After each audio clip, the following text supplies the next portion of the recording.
Hello, everybody. Welcome back to another episode of the Feeling and Healing podcast. I am so happy to welcome Brenda Carl today to the show. She is an empowerment coach and also works with people on their inner child healing. So, welcome, Brenda. It's so great to have you. Thank you. I'm so excited to be here. I'm a little nervous, but yeah, I'm really excited to chat with you. I love talking about the like feeling and healing Yeah, topics. feeling So and healing. feeling Well, we were and healing, just yeah, talking about feelings yeah. and healings. Well, speaking of too, and so all my listeners know, I reached out to Brenda because I just saw her post on Instagram and she was talking about the brain and the nervous system, and I think that's just such an important message right now in the overstimulated world we live in. So I just would love to start the conversation off there of what do you do with your clients or with yourself? Because we were just talking about this. Like, how do we're always on the go and the to-do list is just like endless. Like, is there anything that you do consciously or even subconsciously to kind of stop you for being what I like to call in like that survival mode? I think having awareness is Mm. a huge part of it because I think a lot of us are just unconsciously running around, being distracted or just always being busy. And so I think first having that awareness of being able to stop and like notice when you're like running around and you're not sitting with maybe your feelings or your emotions, or if you're even just being too productive and not taking care of yourself. But again, if we don't have awareness, and so, but it takes a lot of practice to have awareness. And it's even like, this is why, like, even having coaches, like someone, you helping your clients or me helping my clients, having a third party person that, or a second party person, I guess, maybe we should fit. I know, right? Not a third party person. Um, A that different can notice perspective. a different Yeah. perspective, yes, that can Yeah. help you see it because you can't see it yourself, like if I'm running around, and somebody would be like, "Hey, Brenda, take a moment, Yeah. pause." And so having somebody in your corner that can help support you in that. But again, just being able to have your own awareness of like, whoa, hold on here. Like I need to take a break because like my body's really like you can Hmm. feel it in your body and just that dysregulation, and then your mind starts running with anxious Hmm. thoughts, or you're just like, for me, I get like really spacey. I get like Hmm. I can't focus on anything, and so then it's like, yeah, I think I need to take a minute to take care of myself and like center, come back, because yeah, when we're in that dysregulated state, we our prefrontal cortex is offline. And so then we actually aren't thinking clearly, and our problem solving abilities are not online. Our creativity, our memory, like access to memory and things like that, it's all just offline. And so, because we're just trying to survive in this moment. And so, by pushing through, we're actually not going to do our best work because we don't have access to the larger intelligence that we have. Our So, brains carry and hold. And I love that you brought up that because I always say, and I know this, but we were just talking about this prior to the podcast. Like, I know that our brains are built for survival. Like, they're just built to keep us safe and survive. Like, and you would know more than this than me, but from the little that I know and the reading about the brain and chemicals in the brain, like, it is not as sophisticated as a muscle it is, and that it's attached to our nervous system. It also is very tricky and it plays tricks on you a lot. Like, I know we were just talking about like the negativity bias, and how even though we're aware of this, like, I love that you brought up awareness as well.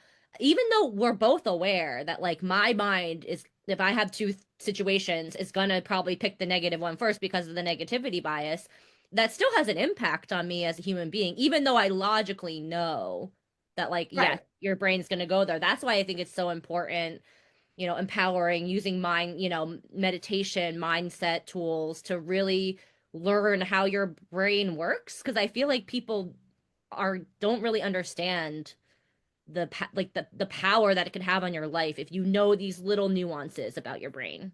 100%. That has helped change my life. But first, I want to say really quick that I think the reason why we can know and have the logic, but still get caught up in the anxious thoughts and things like Yeah. that, like the negativity bias, it's because our emotional brain is Mm, overrides our logic brain or our logical brain. And so in that moment, our emotional brain has hijacked all of our yes. logic, all of our reasoning, because then our amygdala is online now, and so that's why we can know all the things that we need to do, and it's hard to bring ourselves back to center and to be able to do what we want to do. Um, and then, oh, I forgot what else was it that you had said. Oh, no, it's all right. I mean, well, I also know too that for me personally, from the I said the little I've read, I know our emotional side of our brain moves a lot faster than our Yes, logical one. So like that's why people, if they get angry or you're stuck in traffic and you have like like you're allowed, you're human, we're all human beings. If you have an outburst, like it's because that side of our brain just isn't thinking, isn't is processing faster than our logical side.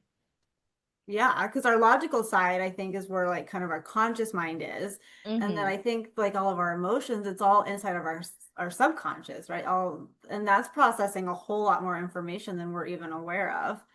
Yeah.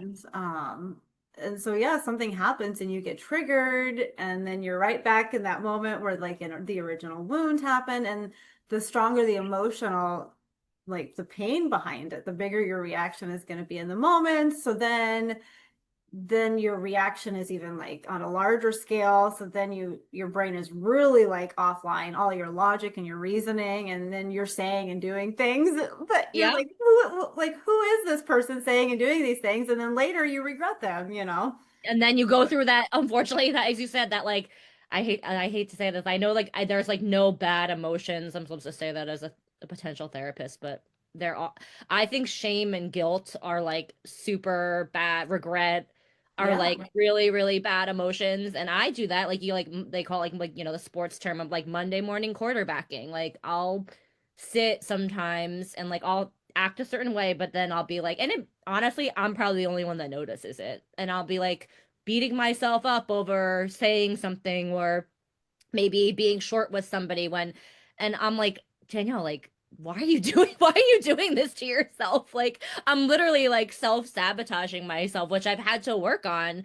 And I love that you mentioned like triggers and wounds because I think that this is just my perception. I would love to know your thoughts on it. I think we have this like negative connotation that like we never want to get triggered in life. And not saying I'm walking into the world being like, trigger me, but like I think our triggers are signals to let us know what we still need to heal. a And hundred while they're percent, like not maybe the best experience, being triggered can tell you a lot. 100%. So when we're triggered, so we're always filtering reality through our beliefs. And so if something Hmm. happens in the external, two people can see the exact same situation differently, right? And Yeah. so I'm getting triggered because of my thoughts about this event. The event is completely neutral. And so my beliefs about whatever is happening is creating the emotional reaction within me. And so then I'm reacting, I'm triggered. And so, they say triggers are your teachers. And that's I because, yeah, love that. now it's showing me, okay, what belief could I be having, right? That this is the thought that I'm having about this. Somebody takes 2 hours to text you back. One person can be like, they're busy living their own life. And the other person's like, oh my God, they haven't texted me back. I They don't know, like I me because know. Yep. I'm not enough. And so it's reinforcing that belief of I'm not enough. There's like, I'm flawed. Mhm. There's something wrong with me. No one could ever love me. See, and so, yeah, we're always filtering reality through our beliefs, but a lot of times we don't know that we're just walking around unconsciously, like we're getting triggered all the time. And until awareness, right, and then noticing like what is this belief that I have, and then working on changing that, which Hmm. takes time, right? Because Oh yeah. every thought and every belief is a neural pathway in your brain. And so when Yeah. something happens in the external, your brain immediately goes to that same thought about this event because it's the well-worn path in your brain. It's like a path in the woods, right? Yes. Yeah. It's just that neural pathway. It just automatically defaults to that because the brain likes to conserve energy. And that thought has been repeated so much about, like, I'm not enough, I'm not good enough. That is Hmm. your like default mode. And so anytime something in that external that happens that matches this thought, it immediately is like, yep, I'm not enough. See, I knew it, and It validates so it. it Yeah. validates it, and so it does take time to change our beliefs 100%, but we can't change our belief if we're not aware of it. And so when we get triggered, that's when we can be like, oh, I have a belief here I didn't know I had, so yeah, Absolutely. I agree with you. And I love the metaphor you use, like the walk in the path. Like I always like to think of like neural pathways, like, when you're like it's like a river, like water, and they're like the on the ground, or I guess it's the ground of the river, like, the dirt like that's in the river, it's like it creates those kind of like, I don't know, like indents, I guess. I don't know, but yeah, like it's like but so when that's why it's also so in my experience, when you're truly healing those wounds, as you said, like forming different beliefs around your feelings, like that's why it's so hard to impart to take action on them out in the real world and out in the external, as you say, because you are literally rewiring your brain to, first of all, erase those neural pathways, which yeah, takes time, like kind of erode them, and then create new ones. yeah, 100%. Because like every time you have that thought, you're reinforcing it. And Hmm. so and then like so say you switch it and so you say like, no, I am good enough. Every Yeah. time you do say that, the I'm not good enough starts to get weaker and weaker. It starts to, like say it's the path in the woods. It starts to become a little overgrown. And so it's not as Hmm. easy. You're getting like brambles and Yeah, branches yeah, and stuff yeah. are starting to cover the path. And so you can't walk through it as easily. And then now you're over here, you're having to like chop the trees down that are covering this new path, right? That's the rewiring. And Yeah. so it takes time, it's repetition. You can't just chop a tree down with one swipe, and so it's like repeatedly hitting it, paving this path. And then with each new belief, each time you reframe it, you're Yes. making that belief stronger. And so then that path just gets a little clearer. And then soon it will become the well-worn path. And soon that will become your default mode, your default thoughts. Something will say your friend doesn't text you back for 2 hours. Your first thought will now be, they must be busy Yeah. instead of Yeah. that Instead of they don't like me, or catastrophizing. yeah. Yeah. Yeah. And I But will say, and I would love, because that I know that, so I will say full disclosure, I do that, but I know it's because like when somebody doesn't text me back or immediately, I associate like urgency with like attention. And I know what it's from. I've done the work. It's from my attachment style. I'm not sure if you're aware of attachment styles, but it's I yeah. have anxious attachment style, Yeah. and it's because I have an abandonment wound because I was adopted when I was younger. I was adopted to a very loving family, but that one instance when I was born, just being taken from my birth mother, impacted the way I am in relationships. Well, yes, I consciously know. For instance, I text two of my friends this morning and asked them, I was like, oh, they live up in Boston, I'm in New Jersey, and I was like, oh, like, I'm thinking about coming up like they haven't gotten back to me, which I'm like, it's Friday, they both work, but like even I still know I have healing to do, because even as you said, like even though there is, bramble and weeds and things are growing over the old pathway, like after a while I'm like, oh, but like do they really care about me? Like Yeah. I'm like, The old wait, pathway still looks a little comforting, I You're know. I'm like, like, wait. I'm like, which I know they both are very, very good friends of mine, and I know they do love me unconditionally, and they always have my back. But like you do, unfortunately, that like that default switch is really hard to yeah. turn full the other way. 100%. And it takes a lot of repetition. It really Yeah. does. I too have always been anxiously attached. And Oh, so okay. I too used to get really upset, and I still can with Yeah. texting. So I can be the same way. But one thing that has helped me is noticing like, well, I take some time to reply to people back, like, Yes. messaging you sometimes. Reacting I versus like responding. I forget sometimes. Like I'll be in the moment, and so like I'll mentally respond and then I'll forget to actually go and physically Yeah. respond. And so I'm like, well, if I'm doing this, they're probably doing that, Or I'll look at it like, well, if I took 2 days to reply to this person, but I don't love this person any less. I just was Exactly. busy. I had some stuff going on. And so reminding myself of that has helped me to not panic and, freak out every time somebody takes a little bit of time to text me back. And then I think also not everyone assigns texting frequency the same meaning to texting frequency. I think that is part of that anxious attachment, right? Where it's like, no, everyone has their own life, and somebody to them, texting frequency could have absolutely nothing to do with Nothing how to they do with feel you. about you. Yep. It's just they get around to it when they get around to it, and they have no idea that you're gotta fix that. Catastrophizing. Yeah. Catastrophizing, they have no clue, right? Because to them it's not relative to their feelings for you. Well, it's so Um, funny you mentioned catastrophizing because for those of you who don't know and don't struggle with anxiety, which I don't know who does, if you don't, I'm just gonna say it. If you don't have some level of anxiety in the society that we live in today, like I need to talk to you and be like, what are you doing? Because if you're, I mean, you must be at a level of self-mastery that I'm not at.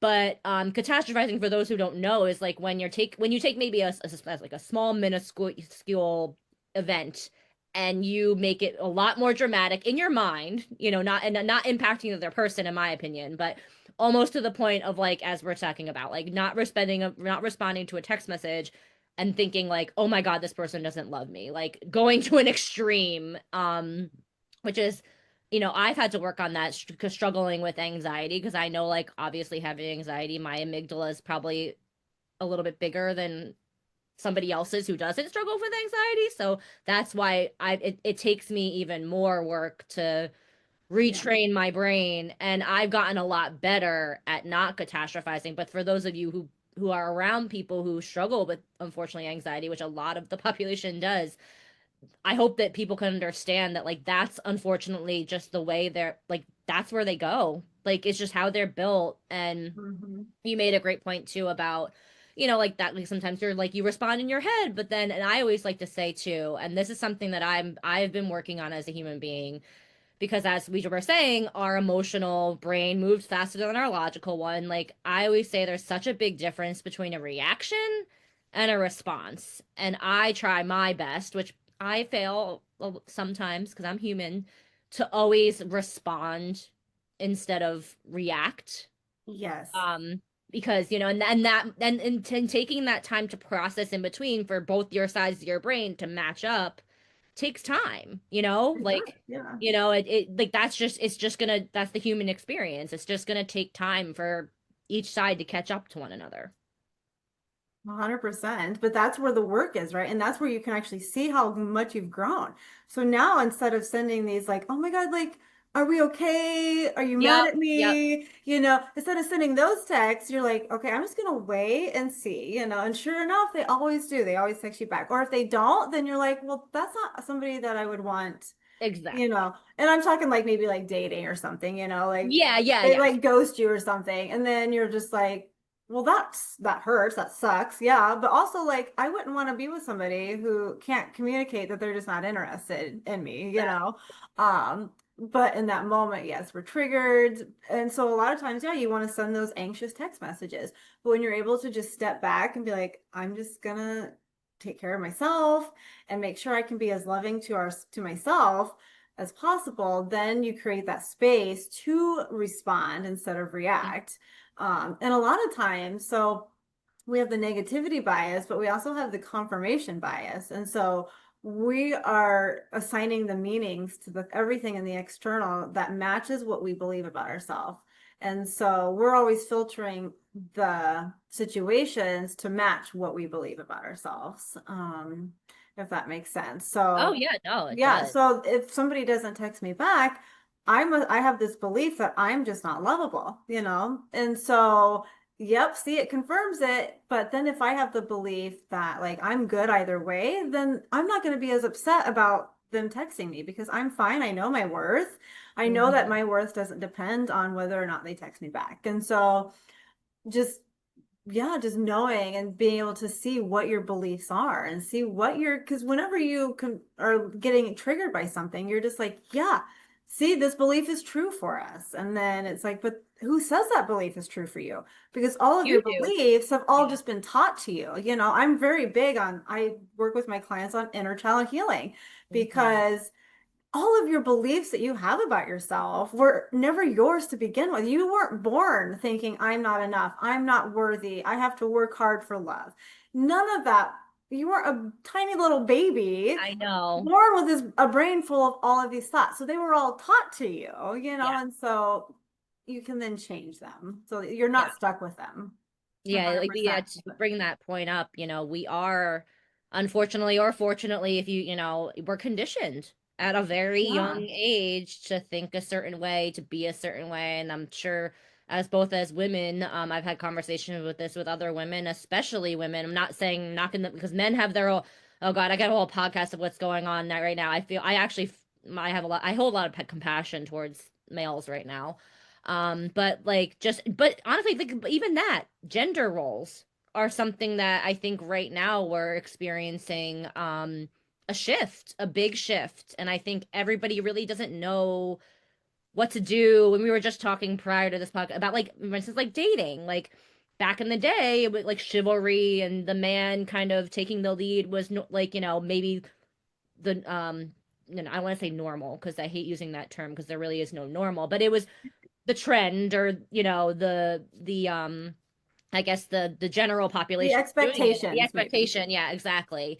But nowadays, like it's kind of like, but it could be a mixture of both. It could be, you know what I mean? Maybe the woman is a little bit more forward, and there's really, I feel like there's no rules or expectations because it like the rule book is not to say there was a rule book, but it was a lot easier, let's just say 50 years ago when life was a lot simpler. Yeah, where it is, yeah, there were like certain oh my gosh, so societal Societal. rules that everyone followed because Hmm. we also to be part of the tribe, right? We all have to fit in. And so everyone does the same things. And so it's like, oh, well, that's what I need to do. I'm going to do that. And so, yeah, there's always been the typical male gender roles and that those were followed, like you were saying, the male led and they were chivalrous and all these things. And then, that has shifted. And so now, yeah, with dating, it's like a box of chocolates. You don't Yeah, know you don't know what you're gonna get, with the person you're on a date with. Like they could be filled with caramel inside and they could open the door for you. I know. It's Or a they could be wild filled with world. cherry and they could just be sit because gross. And they could and just be like sitting there like this, like Yeah. not talking during the day, not looking at you and when talking to you. And so yeah. Yeah, no, but I think that hits home too. And what I always work with my clients on a lot is like we talked about a lot about beliefs, but like beliefs, values, they're very similar. But I Yeah. always work if you have very strong core values in your life, you work really hard because I know I do this. I have four very strong core values, and I work very hard in every aspect of my life, personally, professionally, even just like internally with myself to always that's my north. So like if I'm in a situation and it doesn't feel right with my core values, I'm like, Danielle, you have to get out of this situation. So I think that's when I think unfortunately we're living in a very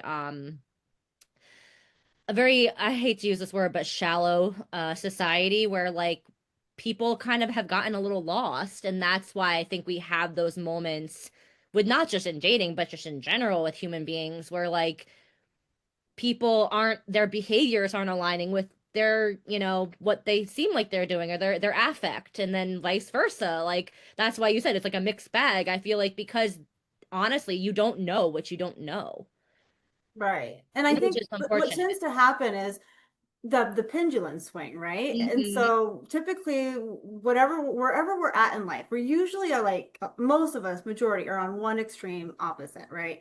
And then we're like, oh, like this isn't working out for me anymore. I need to change. So then you don't stop right here in the middle. You go You always completely go to to the the other other side. side. Yep. Yeah. So now we have men over here. Men are the people that they initiate, they plan the dates, they open the doors, they buy you flowers And then we, women were like, well, what about women power? Like Hmm. femininity. And so then that kind of started to swing all the way now to the other side. And so now we have, where it's like the women are having to do everything in the relationship. And so it's like, well, we need to find that balance and come right back in the middle, 100%. But that's like all of life, Oh yeah, so no, yeah, it, exactly. You're right, like 100% that we kind of live, I feel like as human beings in society, not to say we live in extremes, but like you're right, the middle, to find that middle ground is so hard with a lot of different things. Like, and change too. Like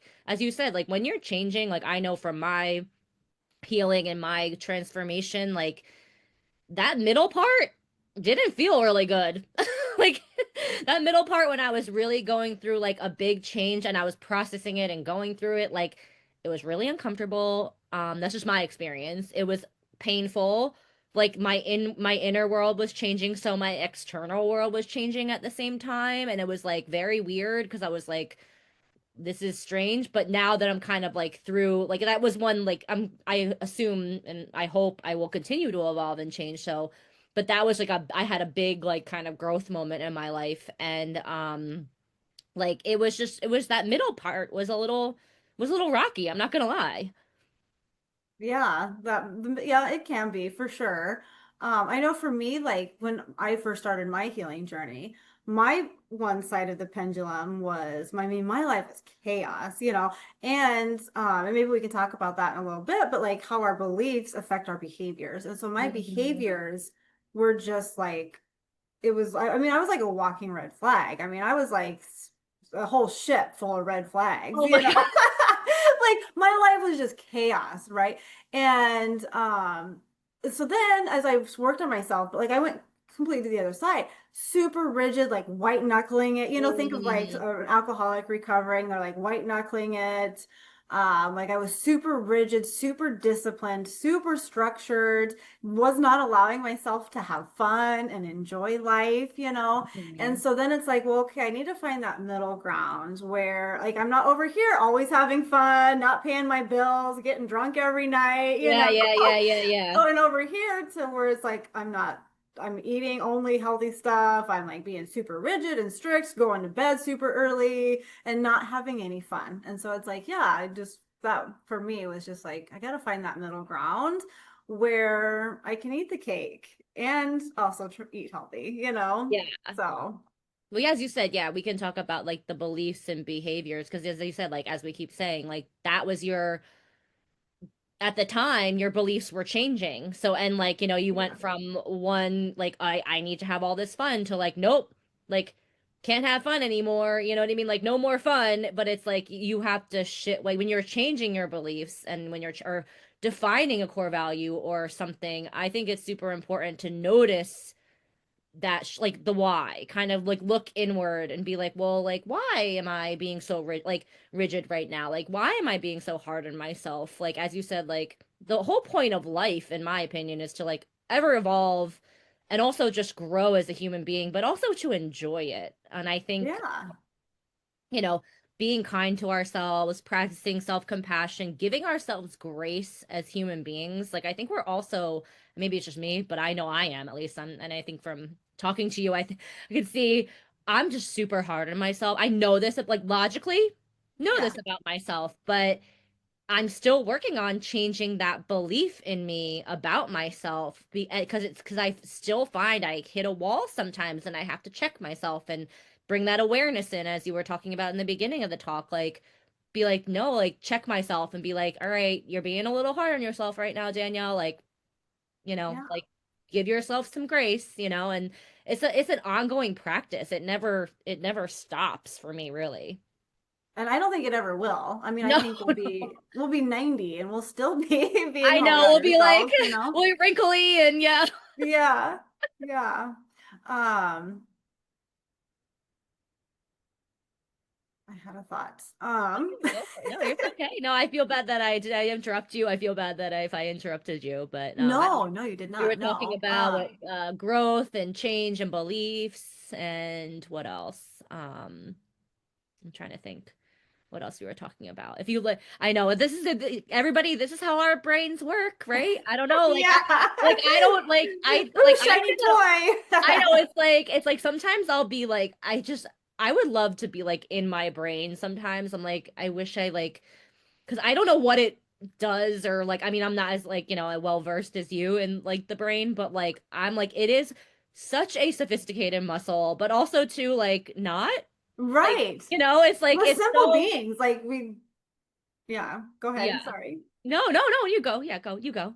Yeah, we're very simple but we like to make things way harder and Yeah. way And harder for ourselves. Like you said, like we're really hard on ourselves. And like for you've mentioned earlier, like overthinking, like, oh, did I say that weird? yeah, yeah, That yeah. person didn't even notice that you said something weird at all. Like the majority of us they're worried about how they probably looked or said something wrong, in that moment. And so we're the only ones who notice our flaws generally. Other people don't, but yeah, we are so hard on ourselves. And something that helps me is, and you mentioned this earlier in the episode, we're talking about, oh boy, um my brain. I know. No, we're having moments. See, It's a little okay. nervous, No, right? My don't be brain is nervous. just It's like, okay. ha, just kidding. I'm gonna pull that thought back from you. What was it? We were talking about being loving on ourselves. Oh man, I'm so sorry. You'll be able No, to edit this out, right? do not. No, do not be sorry. No, Okay. I like real moments like this. Like it's fine. Like clearly your brain is telling you something right now and I was on a roll, and then I was really going there, but I think I was trying to go to I was trying to bring two different concepts together, and I think I lost it a little bit. What was I saying? We were talking about being loving on ourselves, being hard on ourselves, yeah. and what was it I was gonna say? Man, because you talked about it in the beginning. Um, Awareness. We were talking a lot about awareness. Let me dig back in my brain. And also too, see if you everybody have any luck. it is a Friday, so I don't know about you, Brenda, but when Friday rolls around, like my brain just starts to Yes.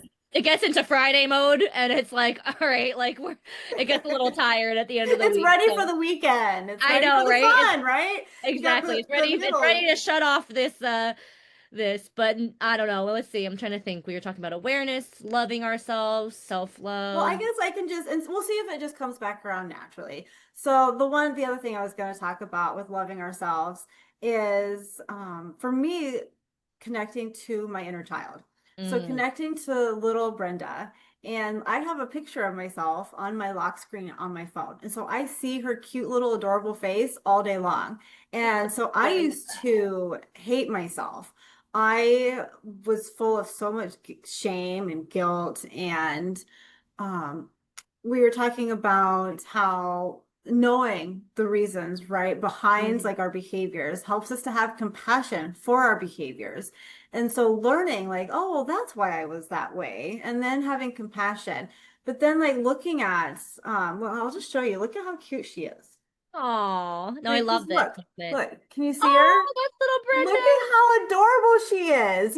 And so, God. like, when I look at this face, like, if she was a little girl that came up to me today, and this thought that's running through my head right now about Would you say me that as a to person, about me not being good enough, me having messed everything up, would I say that say to that her? little girl? No. So then why am I saying that to myself? And so that has really helped me change my entire life. But because, the whole like self-love, it's such like a buzzword, but really it's only when we love ourselves that we begin to change our behaviors, because we're like, no, I don't want to keep treating myself this way, because I do deserve better. I do deserve to believe that I'm worthy, that I am good enough. I do deserve to believe that I don't have to work so hard and burn Mhm. myself out being productive, because I'm good enough just as I am. Yeah, And so just connecting to your inner child, like find a picture of yourself as a I child, love put it on that. your lock screen if that I think helps, that's so great. or I like love hang that. it I love somewhere, that. because we're all doing the best that we can in every moment. And so any of your like past mistakes, or any, if you did say something awkward, that was just in that moment, that was the best you could do in that moment. And, again, back to like neural pathways. Each neural pathway, I like to think of it as like each pathway has access to certain choices, certain behaviors. You only, you're thinking you're walking down the path and it's just there's choice A, choice B. These are the only ones that you can access when you're on this path. But then when you're consciously creating a new pathway, right? You're rewiring your brain, that's when you now have new choices, new behaviors, because that path carries those. This path didn't have those. And so knowing like that was the only thing I could have done with where I Yeah. was at with my consciousness level or whatever was going on in my life. Those were the only choices and options that I had in that moment. Yeah. And so when I work on rewiring and changing my life, okay, so now I have access to these choices over here. Like, ooh, this is getting a little bit better. Okay, Yeah. okay. But then we can then, instead of like judging ourselves for our past mistakes and seeing our choices and our behaviors over here, we can begin to like understand why I had that behavior.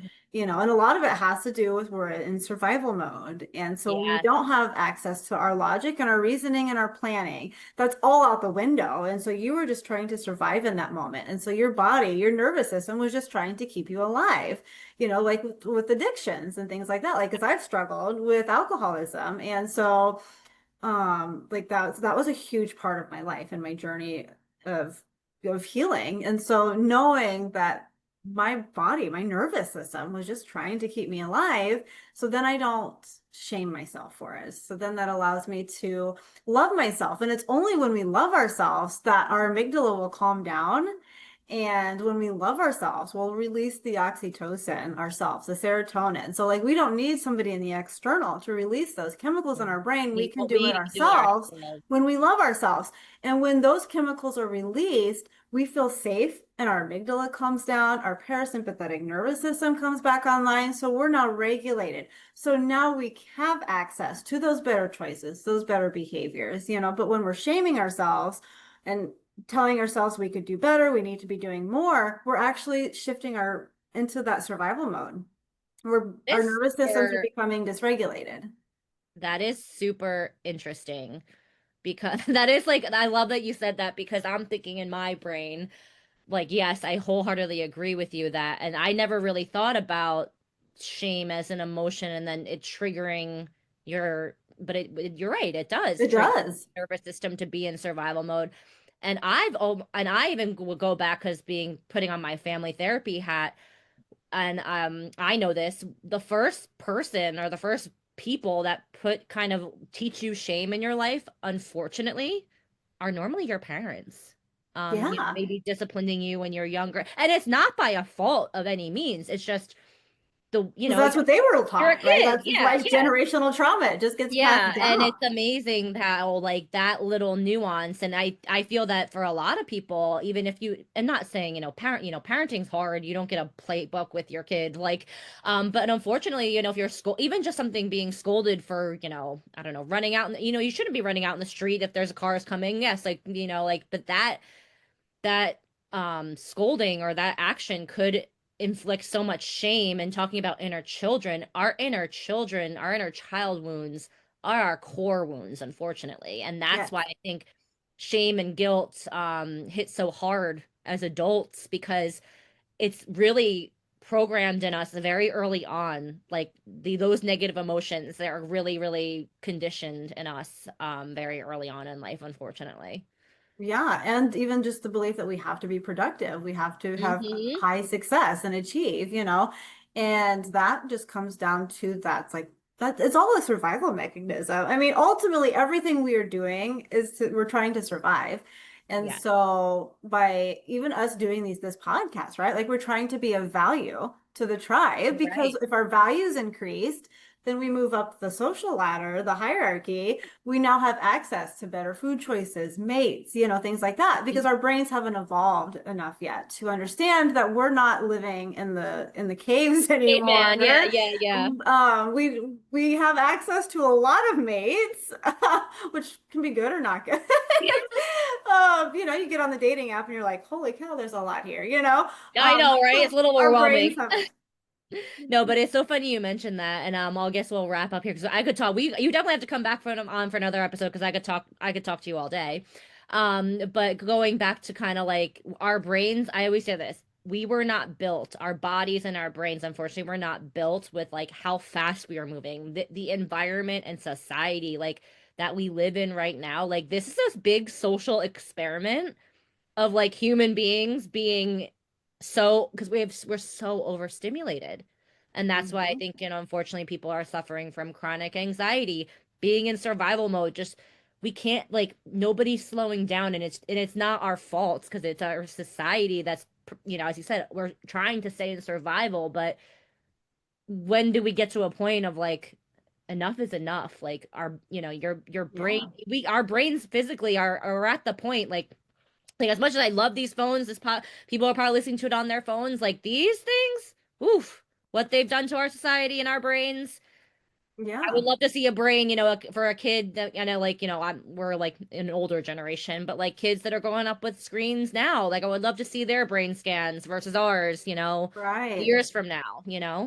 Yeah. And like the whole like even rushing around, that's dysregulating your nervous system, right? And Hmm. so even like, oh, I'm running late, you're now dysregulated. Now you're like your logic, your reasoning, you're like you're on edge, you know? Hmm. And so yeah, we're all walking around like that and we're all just rushing around. We're all constantly dysregulated, but we don't notice it. We're not we don't take the time to like feel into our bodies like okay like I'm not feeling very good right now and like what's going on here, why am I having all this anxiety and all that, because the anxiety it just is going to keep fueling more anxiety. And it's easier said than done for sure to stop the spiral, to get out of it and to like regulate yourself. But that's the work, right? Regulating yourself, calming your nervous system down. So then your prefrontal cortex comes back online. And then that's where all of your power lives. All of your power is in the prefrontal cortex. And I think that's a lot of why like Eckhart Tolle talks about the power of like right now, because right now, because if I'm worrying about the past or like regretting the past, worrying about the future, my amygdala is online, my prefrontal cortex is offline, and so I don't actually have access to better choices, to planning, to problem solving, to creativity. And so when you're in the now moment and you're not regretting or worrying, your prefrontal cortex is online. You now have access to all of your intelligent capabilities and creativity, all of that. And so, even like if you notice yourself being like, "Oh, I'm running late, just pause and be like, no, Yeah, I'm right on time. Like it's perfectly fine. I'll get there when I get there. And you'll notice you'll feel better in your body and you will have a much better trip when you get there. Like driving there, yeah. you're not going to be like super I know anxious y'all tense. Yeah, and yeah, your heart's racing, and then you'll just be like, oh, I'm calm. I'm good, and then you'll have a much better experience when you get to your destination. So for that's sure. all life is. We're trying to get to the end, right? But there is no There's the end journey in between. destination. It's the journey in between. Yeah, it's all of the things you learn about yourself, all of the wisdom that you gain, all of the growth and all that. So No, but Brenda, this has been such, as I said, I could talk to you all day. So, for but we sure, definitely I have would to love to come back. come back Yes. for another, because as I said, I love like, learning about the brain. I mean, as I said, I say this all the time as a mental health professional and potential one, and being in mental health, the we don't learn about the brain in school enough. I think personally, that's why I'm so interested in it. Because I'm working with people, and I'm like, well, I'm working with your brains and your nervous systems. I should, know a little bit about this. But thank you so much for coming on, and just I guess Yeah. tell everybody that where they can find you. I believe on your Instagram is probably the easiest way. Yeah, yes. Okay. Instagram is the easiest way. Because on my Instagram you can find like I have a stand store and like on there I have like a free mindset shift guide Nice. that basically walks through like all of the big things that could be going on and how to reframe them. So if you struggle with reframing something, because that's how you rewire your brain is by reframing in the moment of being triggered. And so it kind of walks you through how to change the narrative, the story that you're telling yourself, the meaning that you're assigning to something. And so they can find that there. And then I do have YouTube, so maybe we could put that in there. And I do Yeah, have we'll put like that in the show notes. the Yep. show So notes, and you're like, and I do, so I record YouTube videos and then I turn them into a podcast so they can also listen. great. And so they can just hear my voice. If they love the sound of it, they can check me Amazing. out. Yes. Um, so like lately I've been doing this whole like victim to creator series. Not, and victim, I don't mean like a victim, like something bad has Yes, happened to yeah, you. like a I mean the victim mindset, I mindset. guess. The mindset, Mindset, not yes. yeah, yeah. Um, because like I've been stuck, I was stuck in that for like 38 years. And Yeah. then when you're in that, you're giving all your power away. And Mhm. so I basically walk people how to go from being in a victim mode mindset to being a creator mindset to being able to like to empower you to be able to create the changes in your life. My name of my podcast is Remembering Your Magic because you have so much magic inside of you, so much power. And it's when you remember that and you can begin to wake it up. And so my series is all talking about like the power of perception and how like your magic is already within you. And I talk about how your beliefs and everything are formed.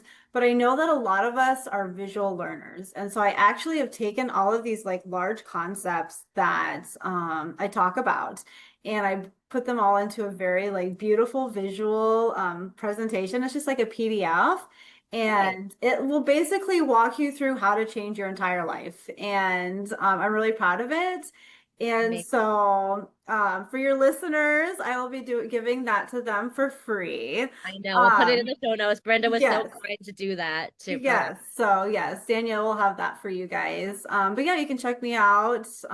Yeah, she'll have it all in the show notes. Yep. Yeah. Perfect. So Well, thank you so much, Brenda. This was such a refreshing talk. You will definitely be coming back on because, as I said, we could talk all day. for But sure. thank you Yes, I so love much. talking to you as well. All right. Have everybody have a great day, whatever evening, morning, wherever you are. I always say morning or day. I don't know why. And as always, you can find the Feeling and Healing podcast on YouTube as well as on Apple. I always say iTunes, but it's podcasts. And I'm dating myself now and Spotify.